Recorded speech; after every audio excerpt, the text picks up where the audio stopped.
Alright, what is up, y'all? We're here today with the Week 9 PCP Weekly Recap.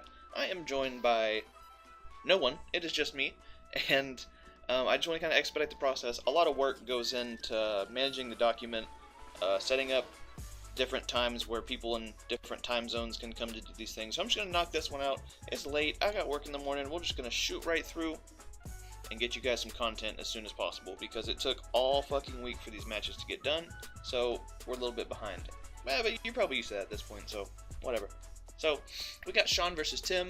Now, Shawn has been improving with basically every single game here, and Tim also gave me quite a match, I believe, last week. Kind of had me scared there for a second, so we know Tim isn't fucking around. We know Shawn's got something to prove. We'll throw this bitch on normal and jump right in. So, Celebi comes out. This is actually offensive Life Orb Celebi, but he is forced out by the times 4 effective bug move, and he just has to switch right on to Blaziken. Now, the way he brought it in makes me believe it to be something like Focus Sash, but yeah, Shawn has a great switch into this, being offensive yet also a little bit defensive Arcanine. So Tim is forced to switch out. He does have the webs against him, and Shawn makes the good play here and goes right for the Wild Charge, just to make sure to get some damage on that Rotom, because the Earthquake and the Flare Blitz, whatever he was going to try to do there, were resisted, or immune. So he goes right back to Galvantula on the Thunder Wave, making pro plays. Shawn's not fucking around anymore. This guy got good real quick. I don't know if that, I'm gonna assume that wasn't exactly a prediction, it was a little bit of luck, but hey, that's half a Pokemon, man. That's all it is. So misses a Thunder, which is unfortunate, and it does kind of make up for the crit that was on Rotom there. And Galvantula gets whisked, which is actually kind of important. So, even though he's not a physical attacker, he is taking that residual damage, and since I believe it was HP Ice from the Rotom, that's only doing like 25, it does help expedite the process. But now Keldeo is in, and he is Specs Secret Sword, so this thing is just going to demolish something. Celebi comes in, you can tell that it's definitely offensive Celebi, and Specs Keldeo, because that did a good amount of damage. And you see Galvantula barely lives, but the burn comes into play, and it does go down to the burn. But we have a minus speed Celebi with half special attack, and he's gonna kind of just let Mew come in here. So Shawn with Mew makes the good play and goes for the U-turn. It is times 4 effective on Celebi, and it does get him the momentum, which is cool. So then he goes right up to Garchomp. He is Rough Rocky Garchomp, and I believe he is Shuka Skuntank, so everybody's prepared for everybody. Like, this is a fair and balanced fight. He eats that Earthquake like nothing. That was insane. And then the foul play, he also eats like very well. Everybody is super counter teamed today. So Melodic comes in. I think Shawn goes for the Dragon Claw there to predict the Rotom coming in to be immune to the Earthquake. But nah, not today. So he can go for the Ice Beam on the Keldeo, which is resisted. He can then fire off, and nope, he is frozen. And it's going to be unfortunate as hell. I don't believe Shawn had Scald on this one. I know he had a 4th move that was a toss-up there, but I don't believe it was Scald, or he probably would have clicked it there. But Celebi gets the rocks up, and it's a base 100 fight right now. So Skuntank comes in as he does go for the Earth Power, I guess predicting that, making the good play. Shawn's been making a lot of good plays.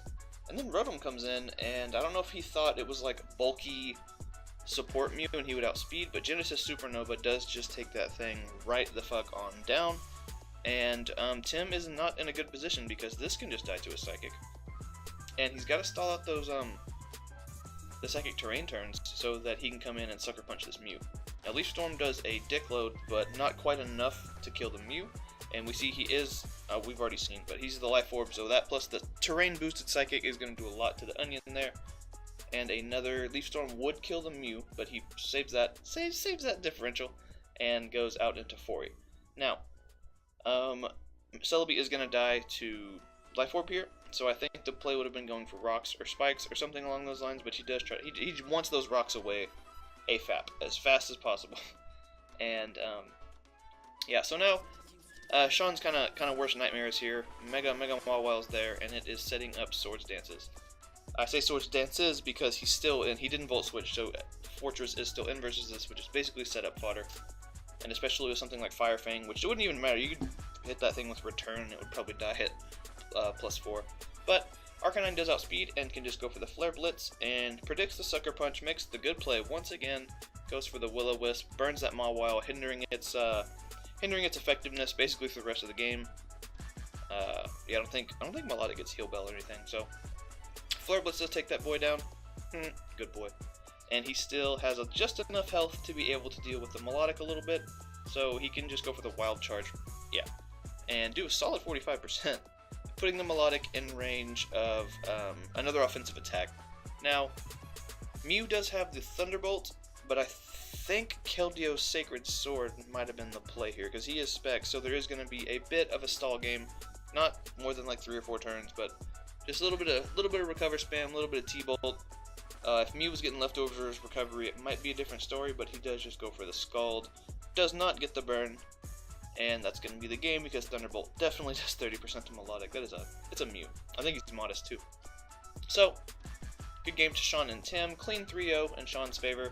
Like I said, he's just been getting better and better every game, and that's been a great thing to see. You know, that's what we do here in the PCP. You know, it's about Pokemon, and it's about the players, but it's also about the community. And that sounded lame as fuck, but I said it, so we'll deal with that later. Then we got Dye, who also has not been doing the best this season. And then we also have Austin, GarchompTheGod, who is in the same boat. Rain, though, is pretty damn good versus GarchompTheGod. And but he does have the sand there to kind of help balance things out. So let's see how this all plays out. Put it on normal. Mineshaw versus Bronzong. He has been known to bring the Specs Bronzong, so goes ahead and knocks that guy off just in case. Gets the Reflect up. It will only be 5 turns since he knocked up the Light Clay, and Explosion is just barely not enough to take off the Mineshaw. So Bulu can come in with the Reflect up. I don't think if he had Poison Jab it would kill, even though he was probably choiced. So Hornleech comes out, and Austin's been very good about clicking things other than Grass Move with Bulu pretty much all season, but the Superpower just barely doesn't kill, man. If he would have, I don't know, I guess if he would have Woodhammered instead of Hornleech or something, it probably would have killed, but hey, whatever. So Magnezone picks up a kill. Actually doesn't have a lot of those in the books, I was looking at that earlier, and Typhlosion comes in. So he has the obvious switch in being the Pelipper, and Austin knows that's coming in, goes right for the Sunny Day, said fuck your rain. We sunning these fools. I'm not gonna say that anymore. I'm way too white for that. So the Solar Beam comes out. Goodra eats it up like a champ, and these next like 6 turns or so are actually really wacky. The fuck. Focus Blast does very little, very little, and but the Sunny Day can come back up. Thunderbolts him. Doesn't get the para, and then here comes the Z move. The Inferno Overdrive in the Sun does almost half to the Goodra, which, good man, Goodra is just such a bulky Pokemon. It's crazy to see fucking Typhlosion doing work to it. So look at this. This Typhlosion is slowly 1v1ing. It's not gonna win in the end, but it kind of just 1v1 that Goodra. And but Dye does end up with the Rain, so he can just see. I don't know why he went for the Hone Claws. He had already shown Thunderbolt, so I think that was a bit of a misplay. Definitely a bit of a misplay. But T-Tar can just come in here, Mega Evolve, and click Crunch or something along those lines. But he goes for the Rain Dance, and he shows the Dragon Pulse. This man brought special Tyranitar. That's the one thing about Austin, though. He's always bringing some wacky-ass sets, man. That's cool. So, Surf does just take out that guy. Good golly gee willikers, and then Kyurem can come in. He is Specs Kingdra, so Surf isn't going to kill, but it is going to do a pretty decent chunk. And I believe he's Life Orb, so he goes ahead and puts himself in range of the next Surf, which is, once again, unfort as all hell, but hey, that's the game for you. It was looking a little one-sided at that point. It was just a matter of differential, but good game to both Dye and Austin. It's always interesting to see Dye play because just those rain teams, man, they're so hard to prep for. But if you do prep for them correctly, you can play around them, as we've seen. Freeze Dry. And so, then next here, we have KipUp versus Dan. It took me a minute to realize his name because it was a girl. I was like, who the fuck? But yeah, Dan has quite the powerful team, and talking a bit with KipUp before the game, the matchup is very, very good versus him. That Mega Alakazam is just so strong. It outspeeds everything on the team. The only answer to it really is his Spadef. What's your name? Spadef Kofagrigus, and the I think it's also Spadef Celesteela. So we'll just jump on in. Leads with the Latios. And he is going to actually force out the Zam here, but he goes ahead and switches out too, which is crazy. So, goes right out into the Registeel. We got a Steel fucking fight now. He's going to get up his rocks. The Leech Seed is up, and then basically I think that's kind of KipUp's way of winning this. He has to wear everything down, wear everything that doesn't have reliable recovery down, and then use Infernape to break through the Chansey, basically. And I think the game could go that way if he plays correctly. But the Metal Sound Celesteela comes out, goes for the knockoff, predicting the switch, probably into the really anything. Thunder Punch probably would have done nothing to the Latios as well as the Kofac, but tequila. So he does have the Thunderbolt on the Dragalge, and he doesn't really care because he does have that Spadef boost. So it does not very much, but he does get the unfortunate Para. Just some hacks, no big deal. We know all about that this week. So he'll just protect up, get a little bit more recovery, and Celesteela kind of has to stay healthy this game, or Alakazam is going to be a huge threat. Like, he can't really go swapping this in on rocks plus an attack because it will probably die to the next attack. But Hitmonchan's in. Hitmonchan ain't fucking around. Goes for the Ice Punch, I guess predicting the Dragalge, but that is not what happened. First Impression does so much to that poor little Hitmonchan, man. Like, look at him just chilling in his little dress, just trying his best to not be a piece of shit. But even with the defense boost, Golisopod is just too strong, man. Golisopod is, I think he's got 135 base attack, something like that. Speaking of 135, good old Manectric comes out and is going to be able to just basically quick full switch. He didn't bring the Gliscor, which is with the matchup, I think Gliscor was prepped for, definitely, is what I'm trying to say here. I'm fucking fumbling around my words and stuff. It's weird not having two other people, like, chiming in every now and then. But he does just go for the Psyshock. Now, gonna pull a double into Alakazam as KipUp goes for the Defog. So, no rocks in the field definitely helps versus Celesteela, but Alakazam traces the Beast Boost. Now, yeah, you see what's going on here. He gets the Spadef drop, and then he shows the Charge Beam. So even though he doesn't get the Charge Beam boost, he gets the special attack boost from the Beast Boost. And like we said, even the Spadef Kofac isn't taking a +1. So he just doesn't have anything to outspeed it. He does not have a Scarfer, and it's just gonna be a good old-fashioned dicking from Mega Alakazam. Like, you can't see it, but under his beard is a big old dick, and he's just dicking everything. So he actually goes for the Shadow Ball on the Infernape. Makes me think he doesn't actually have Psychic Stab, which is hilarious because he had Charge Beam, Shadow Ball. No, he probably had Psychic. He just stunned. But yeah, KipUp does go down 5-0, and Dan takes the win, and Alakazam gets a shitload of kills, jumps up on the leaderboard for the first time, I believe, all season, which is crazy. But yeah, good game to both of those guys. We'll jump on to the next one, and we have some more. We got Chansey's older brother, Plessy, here, and it is Hobby versus Chris DoomShroom. So, looking at the teams, you kind of see that Skarmory kind of walls most of the team. Yeah, if Xatu has Heat Wave, that's helpful. If Magearna has Electric Move, that's helpful. But Charizard, I think, needs to set up a Dragon Dance before it can do any real damage. And you know Chris loves his Rocky Helmet, so that guy's going to take a shitload.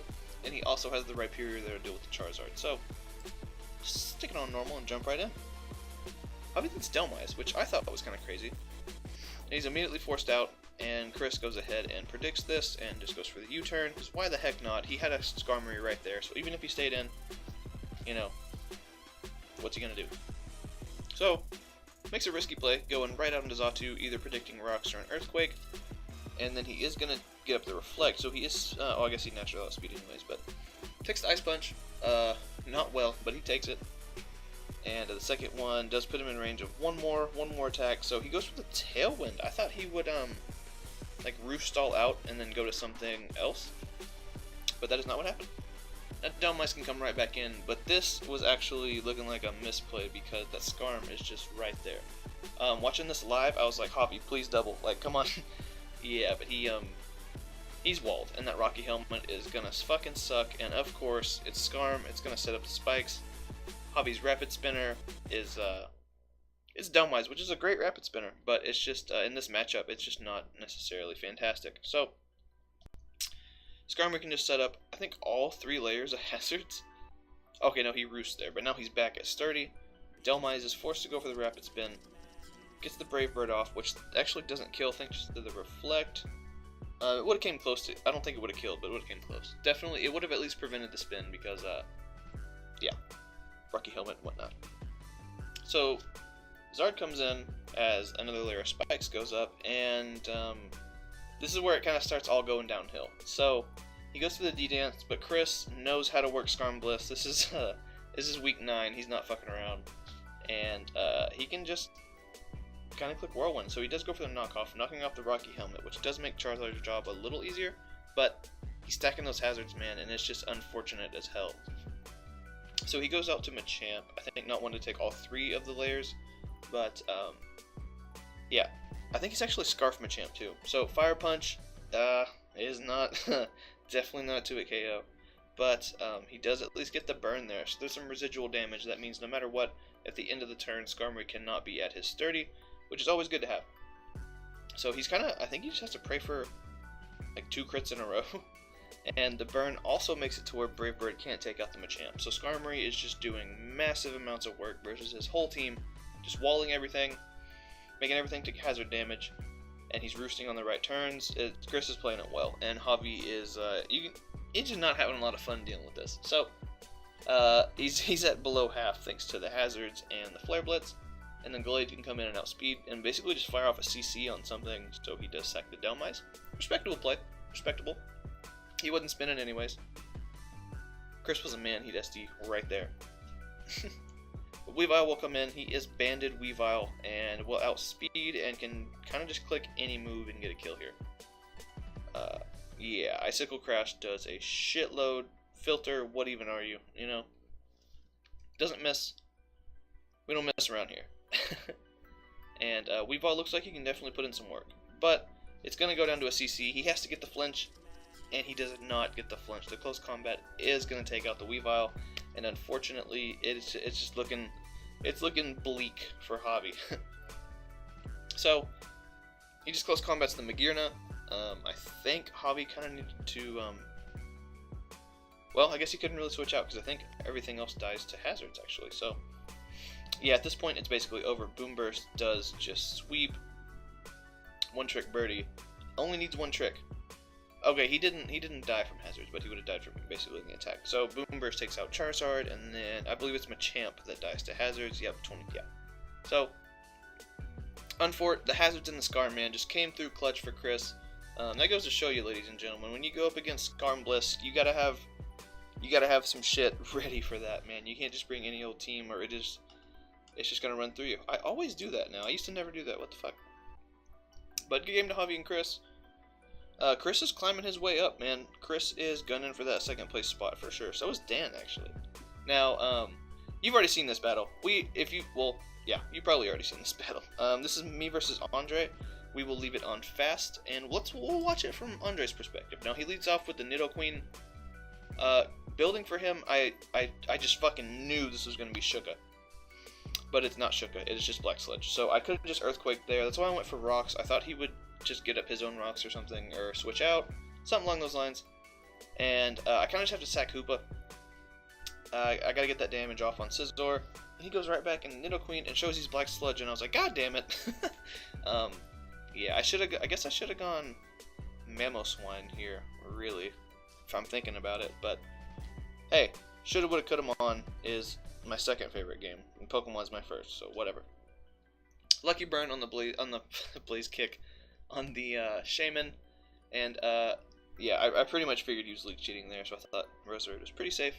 Now, Scizor was so weakened, I thought he might just sack it, so I go for the HP Fire, but he actually just goes right out into Nidoqueen, which is a great play, great middle ground play, because I am Scarf, of course, and I'm Electric Seed Hitmonlee.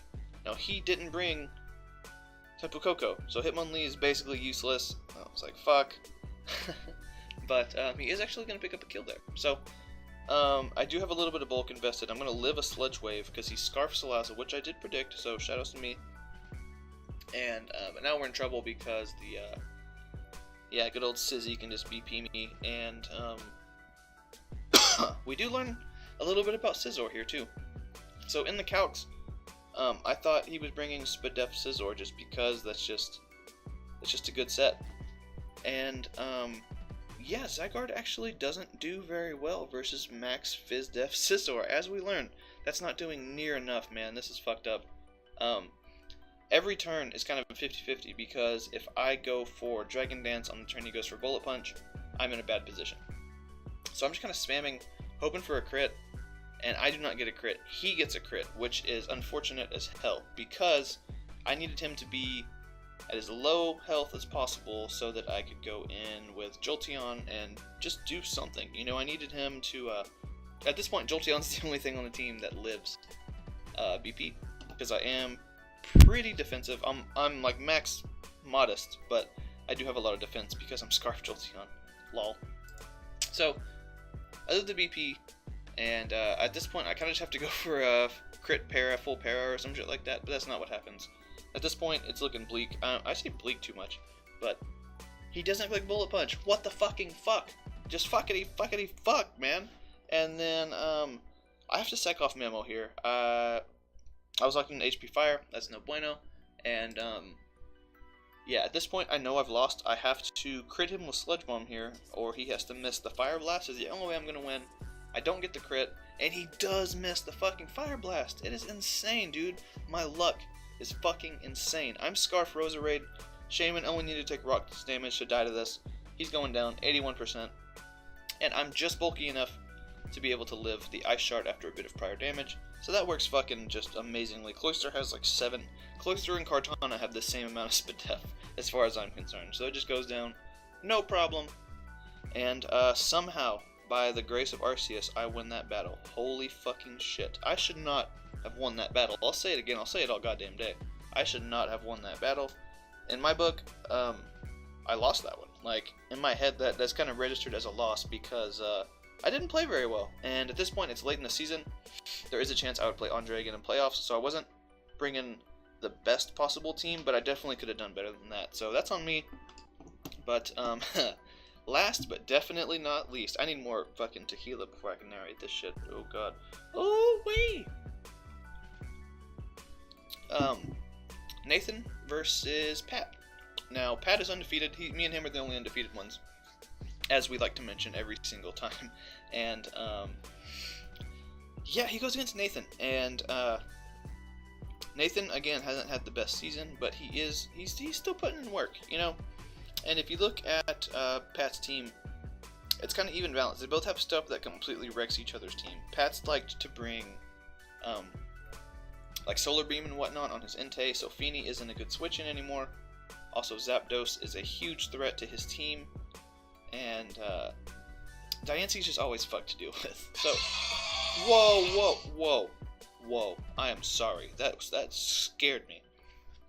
So he's Scarf Circuitry, can come in and just do a shitload with the Volt Switch, and he proves to be offensive Zapdos, I believe. Yeah, he's a Life Orb offensive Zapdos with that damage. So, he's just forced to sack off the Donphan turn 2, which, losing your ground type turn 2 when your opponent has offensive Zapdos is not a lot of fun. So, he can just come out and Volt Switch here again if he wants. He Thunderbolts, actually. So, he actually can't Mega Evolve or he will die, I think.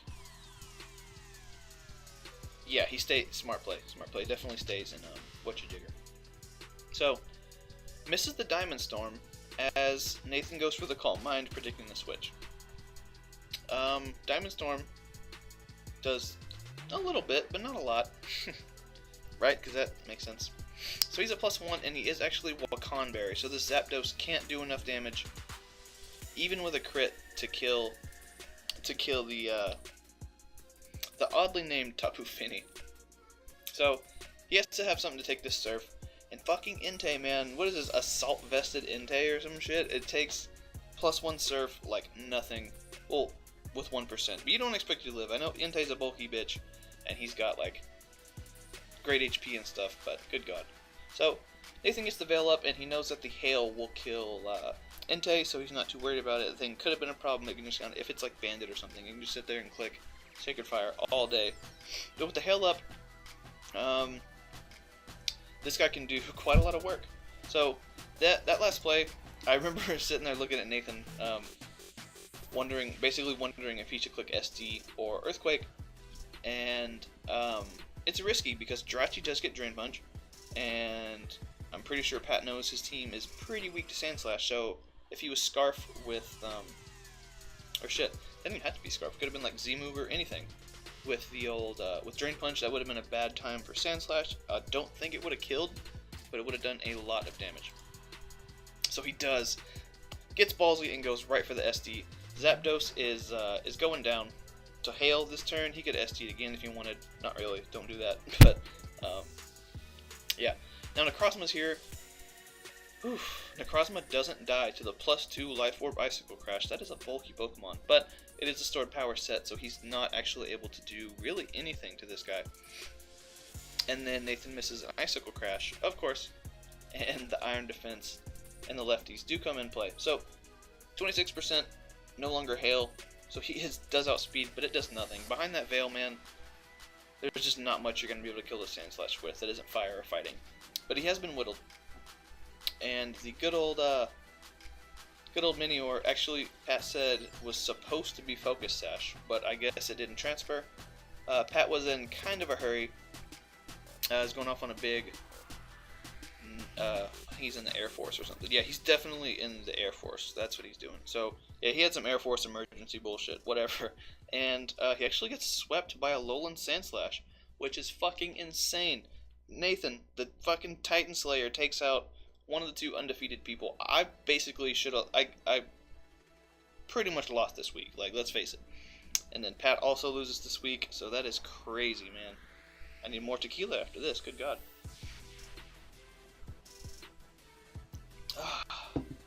Just fucking shit, man. So, we'll go ahead and take a look at the standings. It's about what you'd expect. We still got Zygarde here, even though he got 0 kills this week, he's still at the top, even though good old Weavile is creeping up on me. Mega Alakazam, with those 5 kills it got, just jumped all the way up on the board. It was sitting down here somewhere. It had like, well, I guess it would have had 8 kills, but it's now in 3rd place. Then Pat has Jirachi, which again didn't get any kills this week, but still at 12-3. Then Ju has Ninetales. Alola, which didn't get any kills this week either, but since it has basically swept 2 people, it's still doing great. Now Mew. Mew got 4 kills this week, putting in mad work. Genesis Supernova every week was a meme at first, but that shit works, man. That is way too strong of a Z move not to bring every week. Like, good God. What even is a Dark type, you know? Pat with his 2nd Pokemon on the board. He has Mega Diancie, still doing work, 9-2. And Magearna, I believe, was a little bit lower. I don't actually remember. I don't know. But Magearna sitting at 9-5, not too shabby. And then KipUp with his good old-fashioned Infernape and Mega Manectric. Once again tied at 9-7. Still rounding out the board. So then we got the standings. Me and Pat are still... wait a minute. Oh, never mind, disregard that, I forgot. Last week, see, I guess I should explain while we're here. All the replays disappeared, so last week there could be no recap. I had a few of them downloaded, but not enough to make a recap. And it wasn't worth recreating it or anything, so fuck all that. So that's where the recap was last week. Also, next week, the recap will be over on Pat's channel. Me and Dye are doing guest uploads for him, so I'll do that over there so we can, you know, we can get everything all done, all fine and dandy and whatnot. And then, yeah. So, Nathan didn't actually defeat him for the first time. That was Dan that did that. But Nathan still beat him, which is crazy. So, speaking of Dan, Dan is now in a running for the top spots up here. Like, I think even if I lose my next 2 games, even if I lose my next, sorry, math was tough for a second. Even if I lose my next 2 games, I'm still pretty much guaranteed 1st place, which is cool. That'll be fun. We'll bring some memes. I do actually play Pat next week, and with the likelihood of us playing in finals, we're gonna bring fun teams. You know, nothing super crazy. We both still would like a W. It's nice to have. But yeah, memes. So Dan in fourth, 6-3. He's just barely creeping up behind Chris, man. Like, he's right there. Javi is at 5-4, +7. Not doing so hot on the last legs of the season, but hey, he's Javi. He's got some threats, man. You can't ever count that guy out. And then good old Sacco, man, coming through clutch, 6th place, just barely hanging on to playoffs. KipUp, Jew, and Shawn are all right there on his ass, but he's holding them off, man. And we got Dye, who's just barely out of Sacco range here at 3-6. So if he loses his last 2 games, and either of these guys win their last 2 games, then Dye is going to be in some Sacco trouble. And then, of course, we got Austin and Tim here, both at 1-8. The differential is pretty crazy for them, -23 and -29. So, yeah, between them two, it's really anyone's game. It doesn't really matter which place you get in, you gotta beat the other guy. So, that's gonna just about do it. I wanted this to be shorter than usual, but I'm pretty sure this is still gonna be like 30 fucking minutes. So, thanks everybody for watching. I hope you guys enjoyed. I know it's just, I'm sorry, you know, it's just me. I'm not as charismatic as having a fucking gaggle of motherfuckers in here yelling and shit, but I hope it was fun, and I hope you enjoyed. So go ahead and leave a like, subscribe, do all that bullshit, and I will see you guys next time. Bye forever.